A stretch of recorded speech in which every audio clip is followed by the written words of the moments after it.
Sobat Juventini dimanapun kalian berada. Nah, balik lagi bareng aku Amel yang akan menjadi host kali ini. Dan tentunya aku tidak sendirian nih, karena aku ditemani oleh dua narasumber kita, yaitu ada Mas Jeki dan juga Mas K.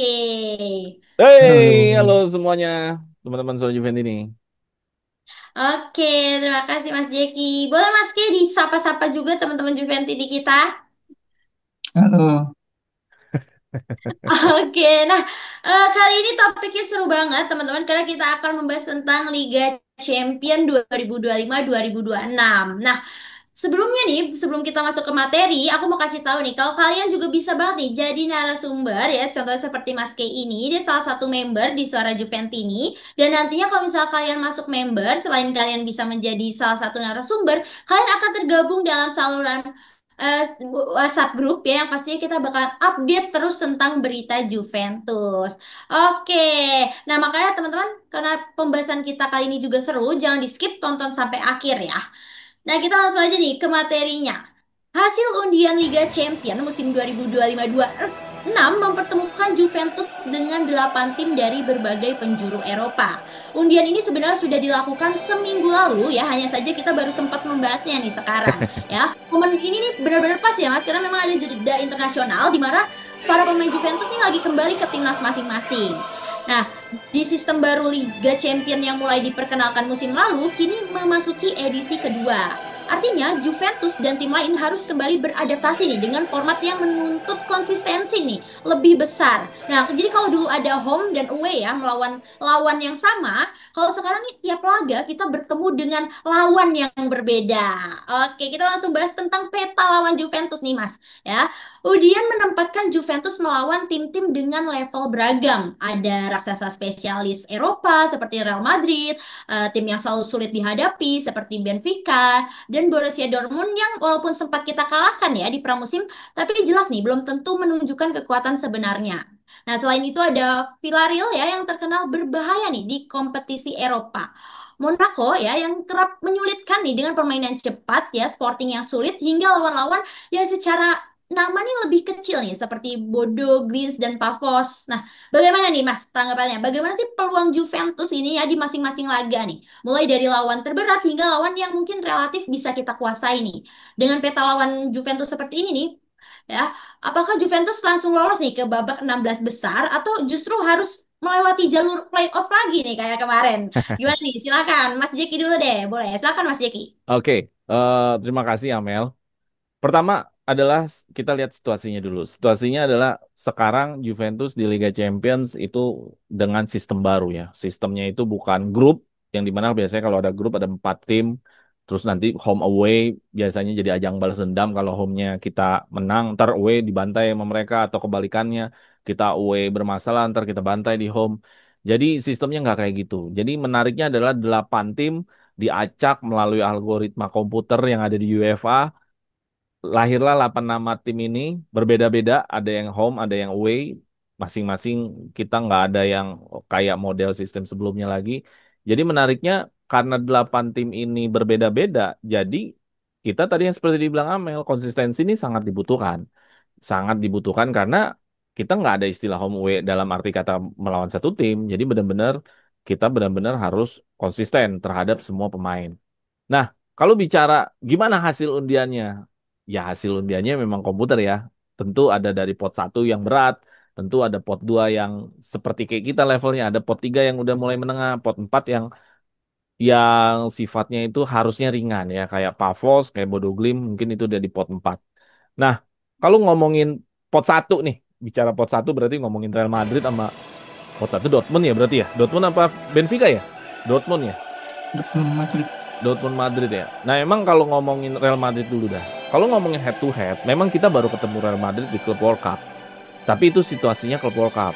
Kita kita ke satu tempat yang mengadakan turnamen di Amerika, kita ngelawan Madrid di situ. Tempat netral artinya. Nah, nanti kita akan melawan Madrid. Kita lawan Madrid home apa away ya? Wih, wih. Nah, kita akan away. Terakhir head to head kita main ke Bernabeu itu nggak enak. Kenapa? Dicurangin. Gak enak. Kenapa dicurangin? Ya di menit 90 sekian Vasquez dikasih penalti itu, ya. Itu nggak enak banget. Ya kita udah berusaha ngejar, itu kalau misalkan kita berhasil aja terus bisa adu penalti tuh situasinya. Karena dikasih penalti kita akhirnya nggak lolos. Itu terakhir kondisi kita head to head di Liga Champions, nggak enak pokoknya.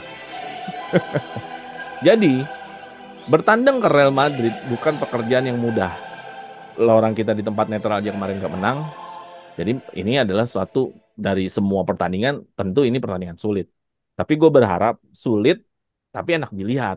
Bukan Madridnya yang benar-benar dominan, bukan Madridnya yang benar-benar levelnya seperti iya di atasnya nih Juve di sini enggak. Jadi gue pengen nanti Juve tetap bisa memberikan perlawanan, memberikan dominasi, ya syukur-syukur menang. Walaupun arah mau menang rasanya nanti kita lihat ya. Nanti kita lihat karena kan ini kan ada di bulan Desember ya kalau nggak salah. Ah, ini Januari ya.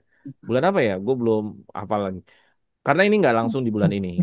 Lihat dulu per- kita lihat dulu perkembangan tim nanti di bulan itu kayak seperti apa. Kalau di bulan itu kita struggle, kita akan susah. Lawan Benfica. Benfica ini kita nggak pernah menang. Sulit juga.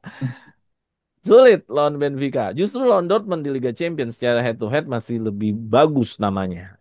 Terus kalau lawan Sporting, kemarin kita ketemu di Europa League. Bagus kita hasilnya.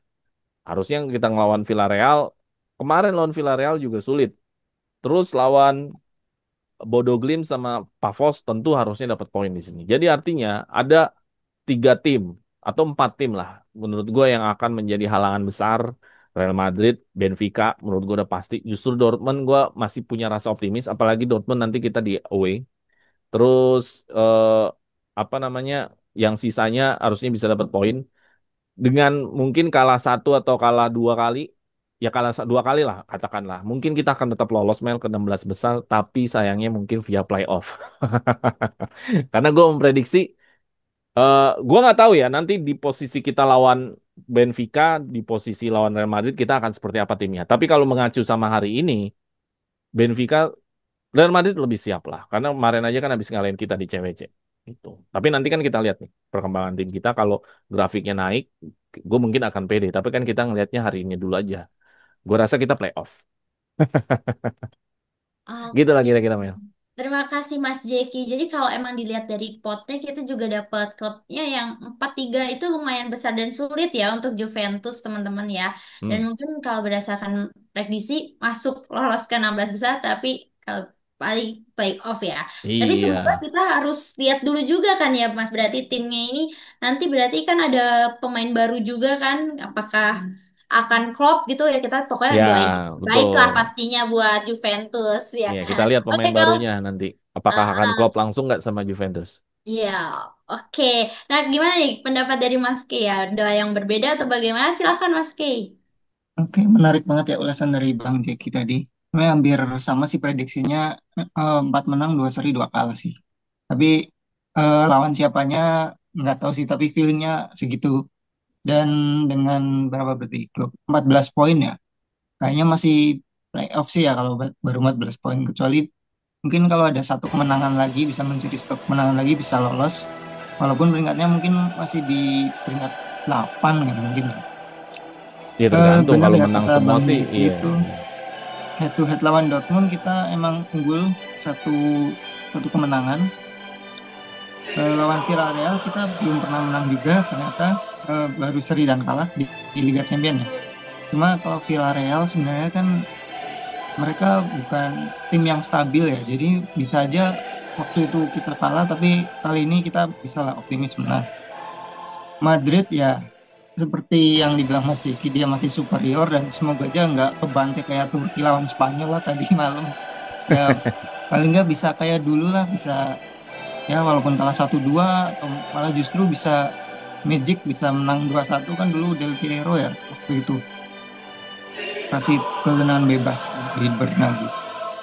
Terus lawan Sporting kita masih unggul ya secara head to head, dan Sporting itu ya sebenarnya lagi belum menemukan keseimbangan juga sih sebenarnya Iya, setelah ditinggal Amorim. Gyökeresnya kan cabut.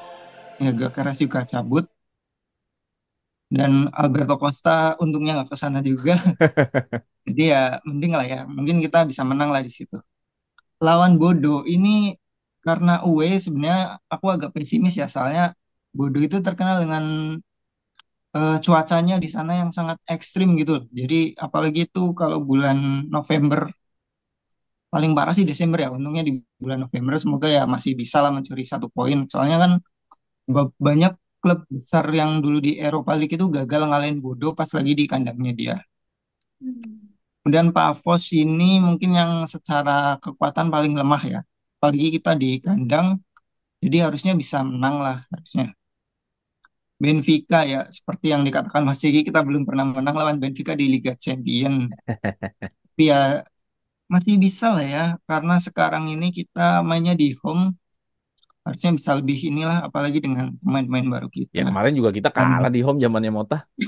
iya, itu karena pertandingan terakhir malah ya itu ya, aduh parah sih sebenarnya.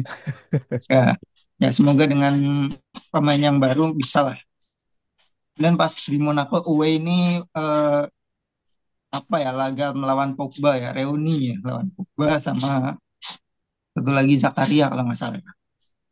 Ya kalau secara head to head kita unggul ya 4-1-1. Jadi ya bisa lah harapannya menang. Kalaupun berarti kan tadi kalaupun kalah berarti Madrid sama Benfica mungkin serinya bisa lawan Bodo, Villarreal ya. Tapi Villarreal semoga bisa menang dan kalau bisa menang 5 ya ada peluang ke peringkat 8 sih. Tadi. Oke, terima kasih Mas K. Berarti kalau misalnya emang dari dilihat emang agak susah nih ya. Berarti kalau Cuman peringkat 8 nggak usah playoff dong ya?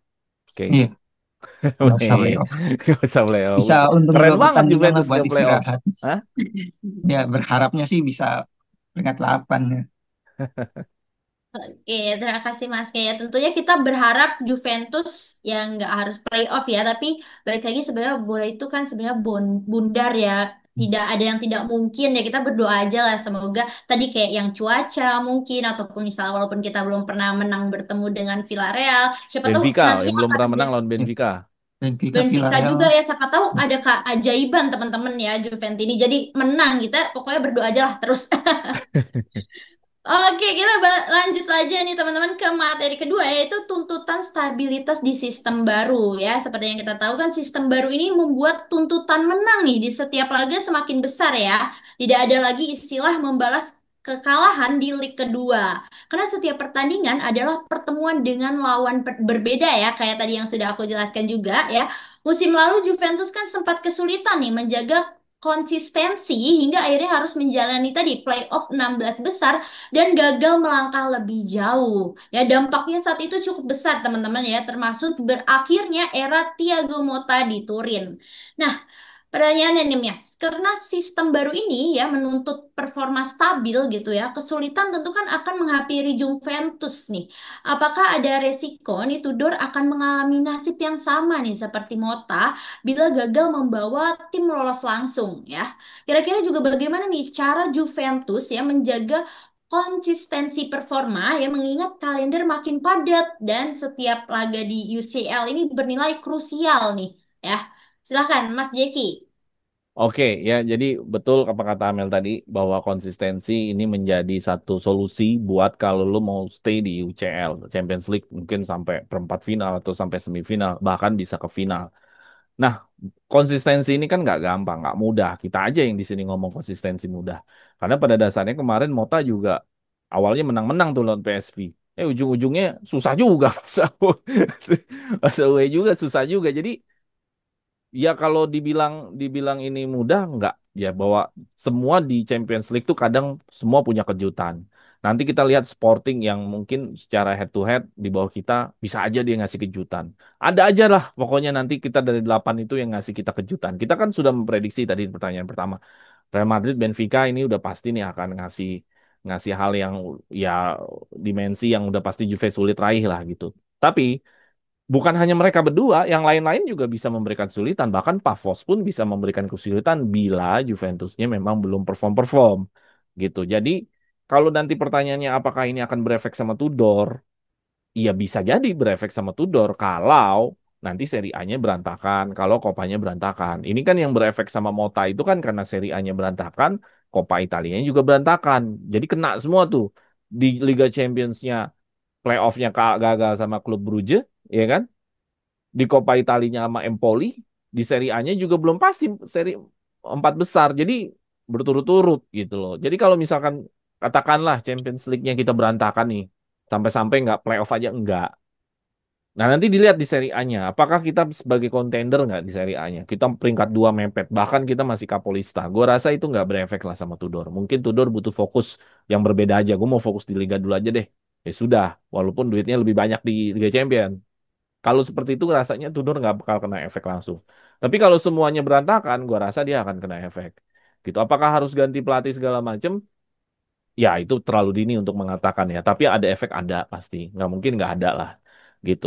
Dan kalau misalkan bagaimana menjaga konsistensi rotasi. Nah, ini adalah satu jawaban untuk bagaimana pemain-pemain baru ini.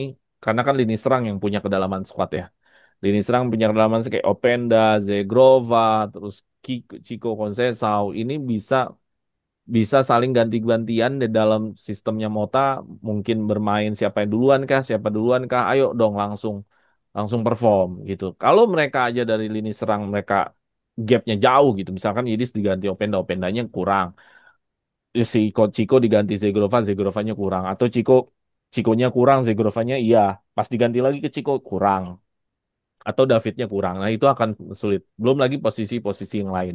Kayak posisi di kanan, kita aja kemarin bingung ketika Cambiaso di kiri nggak bisa, terus Joe Mario harus ke kiri, di kanannya bingung, cuma hanya Kalulu. Belum lagi di backnya, nanti kalau nggak ada Bremer gimana. Jadi memang kedalaman skuadnya Juventus layak kita tunggu sih gitu. Gua belum bisa langsung menjudge di sini karena kita memang baru mulai. Cuman layak untuk ditunggu seperti apa. Tapi sekali lagi, kalau mereka tidak perform, ya semua akan berantakan. Kenapa tidak perform? Ya, berarti ada motivasi dari Tudor yang kurang pas, atau dari taktik Tudor yang kurang pas, atau memang dari pemainnya yang minim motivasi gitu. Gitu. Karena kita masih di awal, kita tunggu saja bagaimana konsistensi ini dijalankan. Kan ini kan seri A aja baru dua partai ya. Nanti ujiannya nanti melawan Inter kita lihat. Lawan Inter gimana nih? Karena kan memang Tudor belum bisa lawan tim besar. Jadi gue pikir, Mel, sekarang yang paling penting adalah eh, pikirin satu pertandingan yang ada di depan. Kalau fokusnya satu pertandingan depan, gua rasa kita bisa konsisten. Itu aja dulu sih. Gua rasa buat Tudor dan Juventus gitu. Oke, terima kasih Mas Jeki. Jadi Tudor harus fokus dulu nih mau ke pertandingan apa ya, diselesain dulu ya. Kalau bisa menang terus, terus juga yang pemain baru semoga juga klop gitu ya, nggak terlalu tumpang tindih ya sama pemain lain kalau dia emang buat ngegantiin. Oke, kalau dari Mas K gimana nih pendapatnya? Silakan Mas. Oke, kalau dibandingkan dengan musim kemarin ya, skuad Juve sebenarnya ada peningkatan sih, terutama di lini serang. Soalnya tahun kemarin kita itu cuma bertumbuh kepada satu striker ya, Dusan Vlahovic, dan ketika dia underperform, gak ada yang bisa menggantikannya. Walaupun sempat dicoba ada Yildiz dicoba jadi striker, bahkan McKennie juga pernah jadi false nine gitu, tapi masih belum efektif ya waktu itu. Dan sekarang di lini penyerangan Juve itu udah banyak lah alternatifnya, ada Jonathan David, Openda, sekarang ada Zigrova. Itu kan trio baru yang akan bergantian lah dengan Yildiz, Chico, dan Vlahovic. Nah, kita lihat nanti bagaimana kalau David kan udah kebukti ya di dua pertandingan pertama udah bisa lah ngasih cukup tekanan ke lawan juga. Dia juga sering dikawal, jadi membuat beberapa pemain lain juga memiliki ruang. Mungkin dia perlu ya belajar insting ketajamannya lagi sih, soalnya kan dia kebiasa di Ligue 1, di Liga Prancis, kemudian di Liga Italia. Cuma David ini di Liga Champions juga udah sering juga ya. Jadi mungkin ada adaptasi di Liga Championnya bisa lebih baik lah daripada di Liga Italinya. Kemudian kalau secara konsistensi, benar kata Mas Yiki tadi, kita harus lihat one match by match.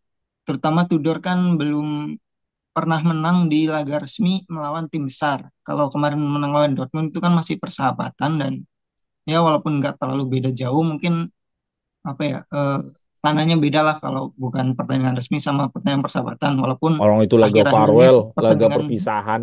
ya perpisahannya amat humas gitu ya. Apalagi sekarang persahabatan itu kan pada serius-serius banget ya, sampai dapat kartu merah itu pada Lah itu mah persahabatannya ngamuk-ngamuk gitu. timnas. Kalau Iya, persahabat, kalau padahal persahabatannya persahabatan klub ya. mah ya santai-santai, malah Iya, dua harusnya belas orang santai diganti. gitu ya. Nah, oke, kembali lagi ke fokus. Ya, semoga pertandingan besarnya Tudor itu lawan Inter ya besok hari Sabtu atau Minggu, Pak. Itu kalau misalnya dia bisa melewati itu, kemudian kan kalau nggak salah Selasanya lanjut, hari Rabu atau Kamisnya lanjut lawan Dortmund. Dortmund. Ya, itu kalau dua pertandingan itu bisa dilewati dengan baik, ya berarti ada harapan lebih besar lah buat Juve. Apalagi kan dengan menang di dua pertandingan itu mengamankan sekaligus ya di Serie A juga dia Juve jadi peringkat satu mungkin atau peringkat dua kalau Napoli dan Roma masih menang. Kemudian di Liga Champions start yang bagus itu bisa memberikan ya kenyamanan juga lah buat pemain, jadi nggak terlalu kalau pertandingan pertama udah kalah kan jadi aduh gua harus menang nih, tapi kan Iya. kalau misalnya udah menang di awal lebih santai lah, tapi jangan terlalu santai ntar malah jadi seri terus gitu kan. Hmm.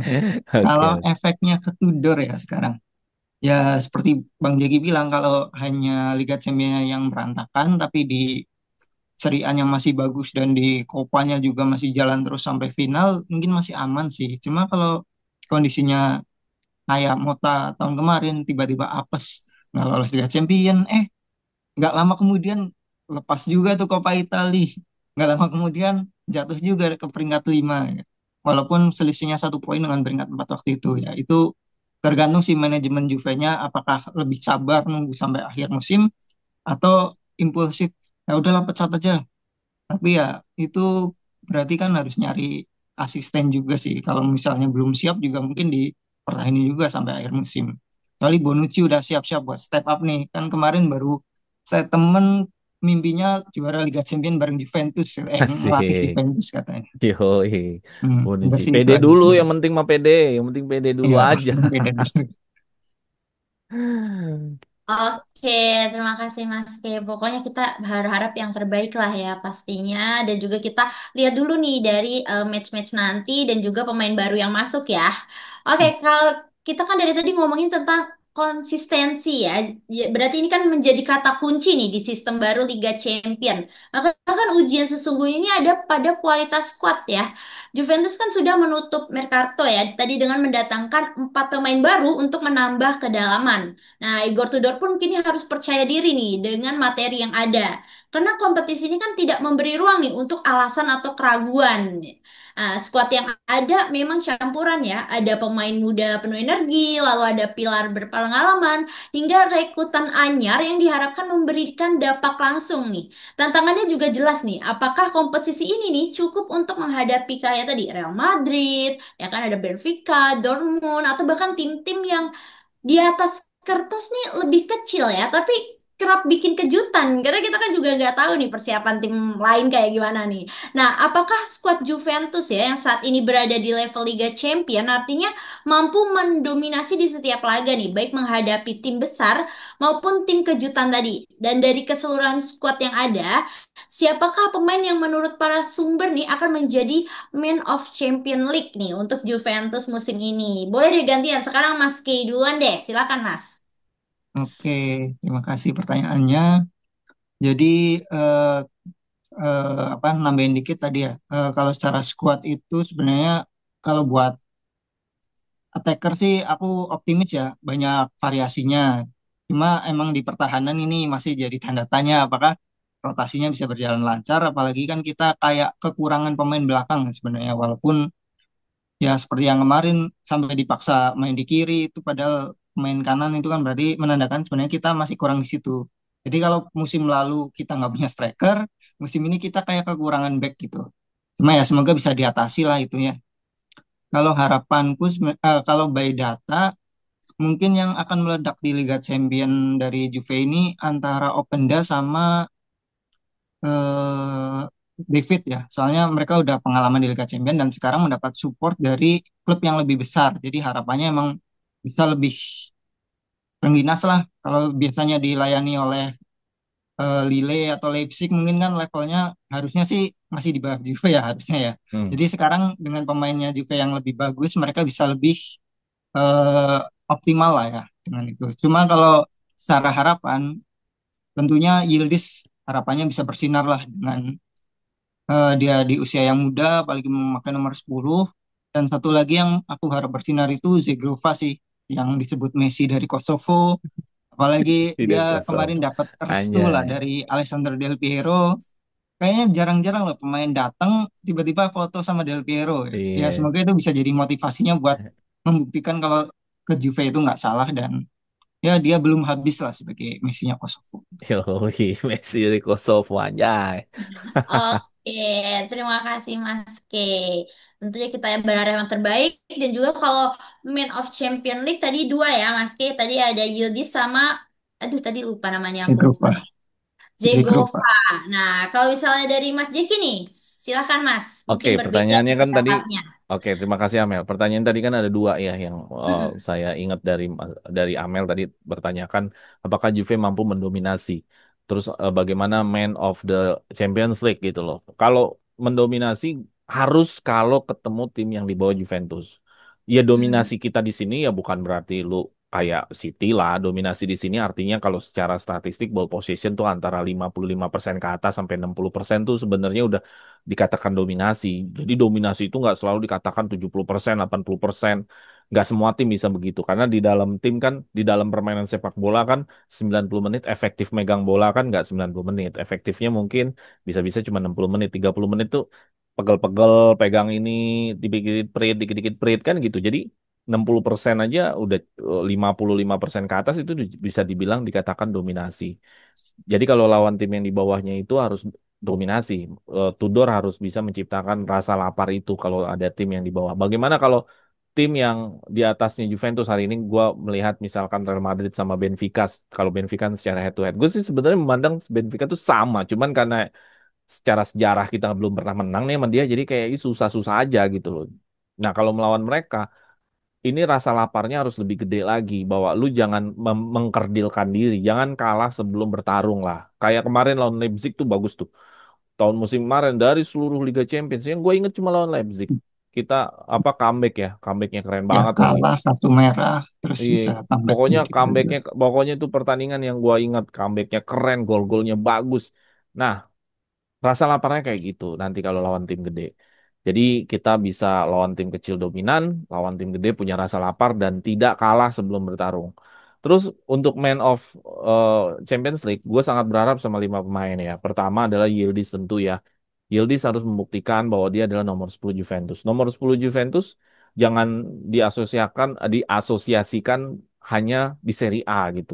Lu jangan jago di Serie A doang. Udah jago di Serie A lawannya juga pas lagi lawan Cagliari jago pas ya itu mah bukan nomor 10 namanya. Kalau nomor 10 yang bener ya lu mau lawan siapapun lu terlihat signingnya, terlihat bakatnya, terlihat besarnya. Nah jadi nanti di Champions League gue berharap itu sudah menjadi panggungnya Yildiz. Minimal-minimal dia bisa upgrade gol lah. Palingan 5 gol ke atas itu udah cakep banget. Atau gol dan assist bisa 10 lah total-totalnya. Itu udah cakep banget. Terus yang kedua gue berharap Zegrova ya. Messi dari Kosovo ini bikin gue penasaran banget nih. Kan dikasih label Messi sama entah itu dari fans Liga Prancis atau dari negaranya.